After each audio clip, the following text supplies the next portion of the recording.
welcome to my YouTube video. In this video I'm demonstrating several different buttonholes in a seed stitch fabric. I have a vertical buttonhole here, a horizontal buttonhole here, a double yarn over eyelet buttonhole, and a single yarn over eyelet buttonhole, all in seed stitch, and I'm going to show you how to work these and how the buttons fit through them.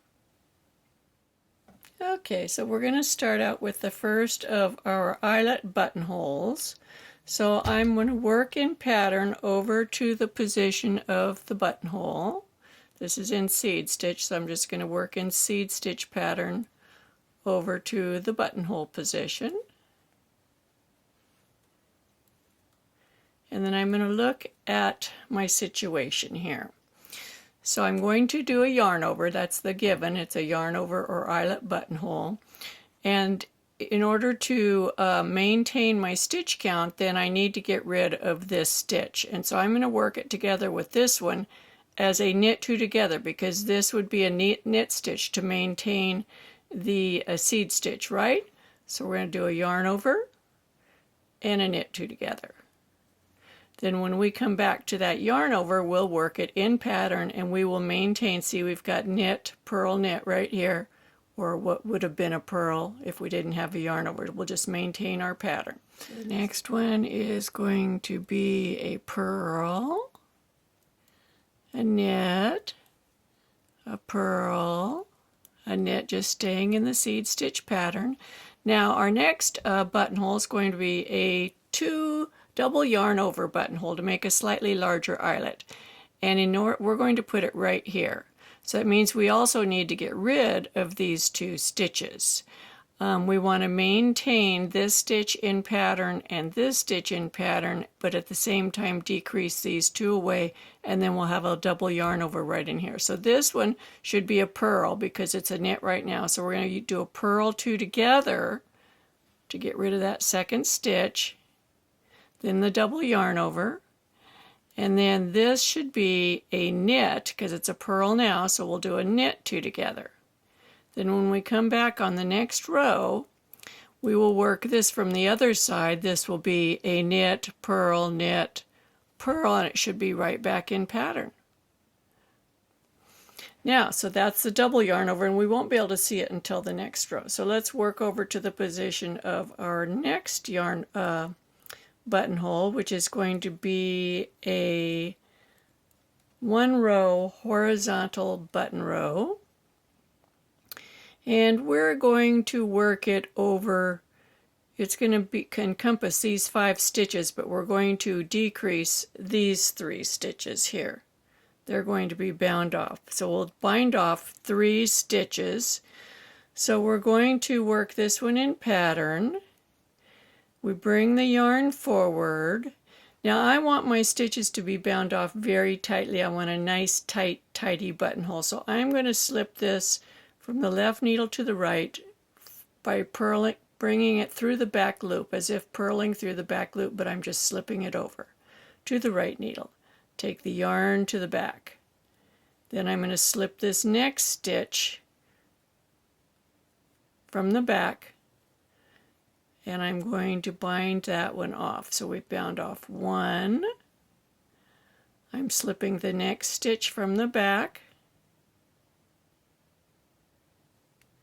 2, slipping the next stitch from the back,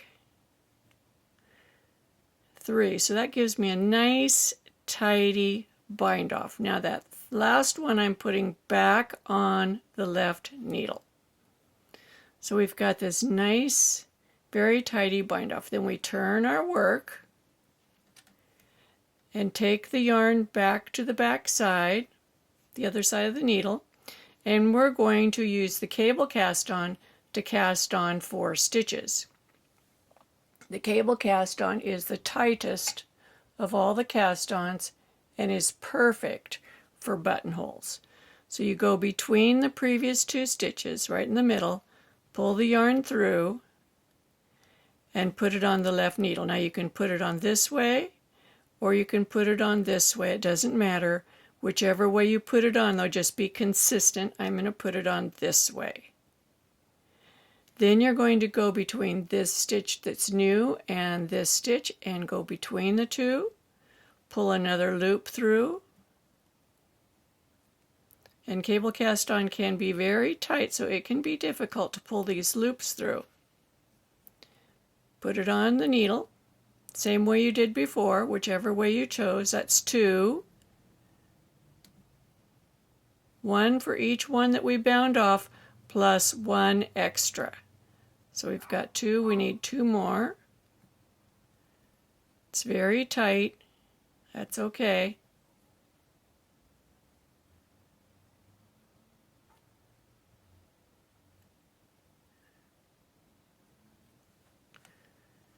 Three.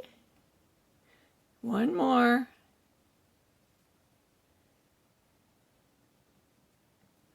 4.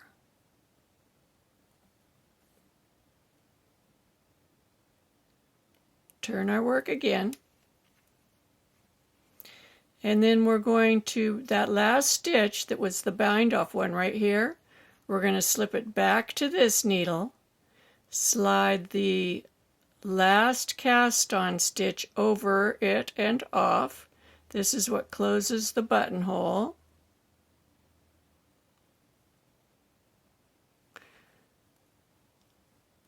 That looks good. Then we're going to slide that needle back and we're going to continue in pattern. Now that one was a purl, so it's going to be a knit. This will be a purl, knit, purl. Now our last buttonhole is going to be a vertical buttonhole. It's going to go up and down like this. And the way you do that is you just work over to the place where you want your buttonhole and then you turn. And you work back.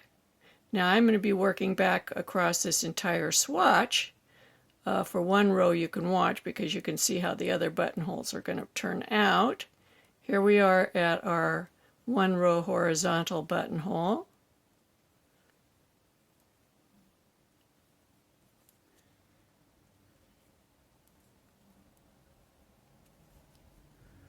That looks very nice. And we continue in the seed stitch pattern. We're coming up on our double yarn over. Here's the double yarn over, so we just knitted here. That means we need to purl and then knit and purl. That was in pattern. That's good. Worked out good. We're going to come up on our second, our single yarn over buttonhole. And we just knitted here, so that means we purl, knit to the end of the row, and then I'm going to turn and knit back to that vertical buttonhole. I'm going to cut the film right here, and I'll pick right up back when we get.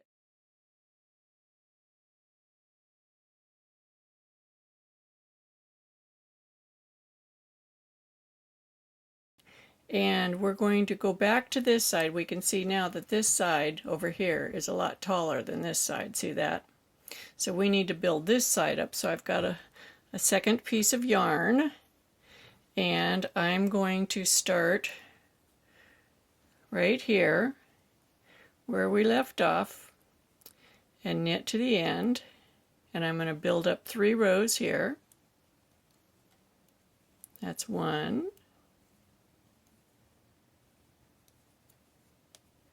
Now if you were working several of these buttonholes in a row, yes, you'd have a short pieces of yarn in between each one of the buttonholes. This is kind of like working short rows. So that's 2. And this will be 3.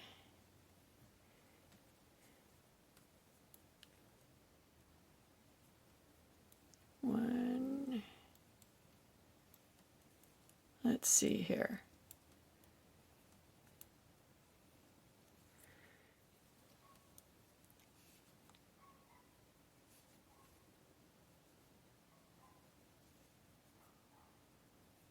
It's actually 4 rows. And remember, it's really easy to make buttonholes too big. Okay, now we have this yarn here, and we have this yarn. This is kind of jumbled up here. We've got 2 yarns.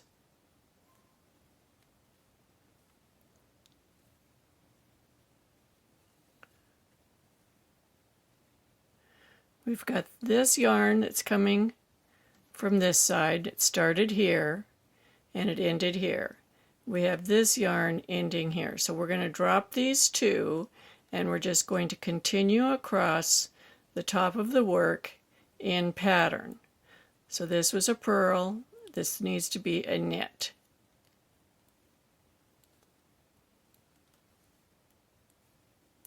Now this buttonhole looks all loosey-goosey when you're making it.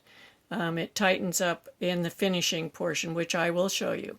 So now I'm just going to work back and forth a few rows until I have enough done. I can show you how to finish at that, and I'll be right back in just a minute. Okay, as I told you, I'd come back and show you how to finish off the ends on this buttonhole so that it looks a lot tidier. This is the right side of the buttonhole.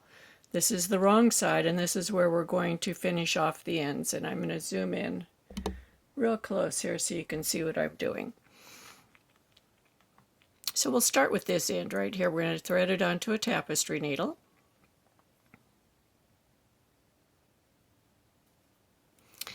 And we're going to take a look at it up close. We can see that it's coming right down here.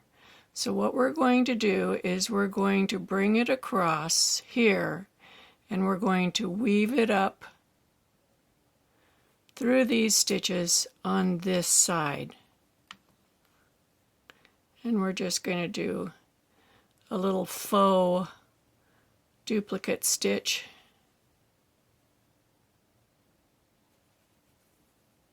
It's fairly invisible. It's not a true duplicate stitch, but it's invisible enough. We'll trim that off. And then we're going to do the same thing with the other one. Thread it onto our tapestry needle. And take a look at it. It's coming down from here. So we're going to do the same thing. We're going to bring it over to this side, and we're going to come from here and do our faux duplicate stitch.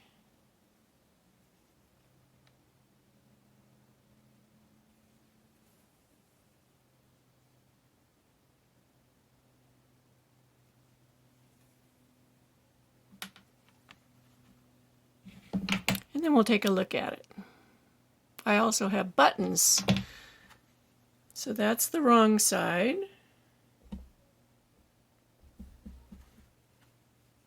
Doesn't look too bad. And here's the right side. It looks a lot nicer after those ends are woven in. So now we have our 4 buttonholes here. We have, let me move my knitting needle. We have the standard yarn over buttonhole. This is the double yarn over buttonhole.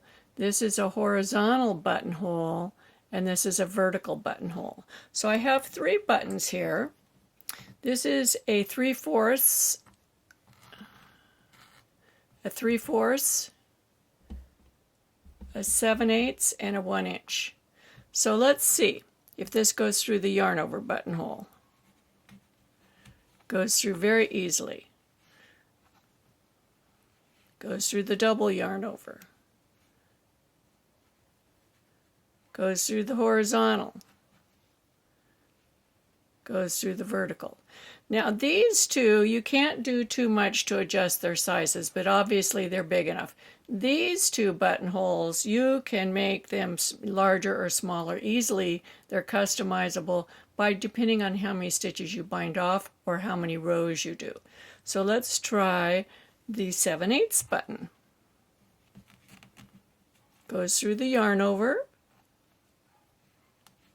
easily goes through the double yarn over. It's tight, but went through this is just a 3-stitch bind off. You could easily make this 4. This is a 4 row, very easily went through that. Here's the 1 inch. 1 inch went through the yarn over, went through the double yarn over. It's not going to go through here because I had a hard time getting the 7/8, and it'll go through this one. So if we wanted the horizontal to fit the 1 inch button, we would make it a 4-stitch bind off instead of 3. So there you have it. This is just the beginning of a series on buttonholes that I'm doing in different fabrics. I also have one on knit 1, purl 1 ribbing, knit 2, purl 2 ribbing, and in brioche in 1 color and 2 color. So those will be attached up in the corner and also down in the description. This is in conjunction with, it's called It Takes a Guild Cardigan Tutorial by Suzanne Bryan, and you can find that on Ravelry.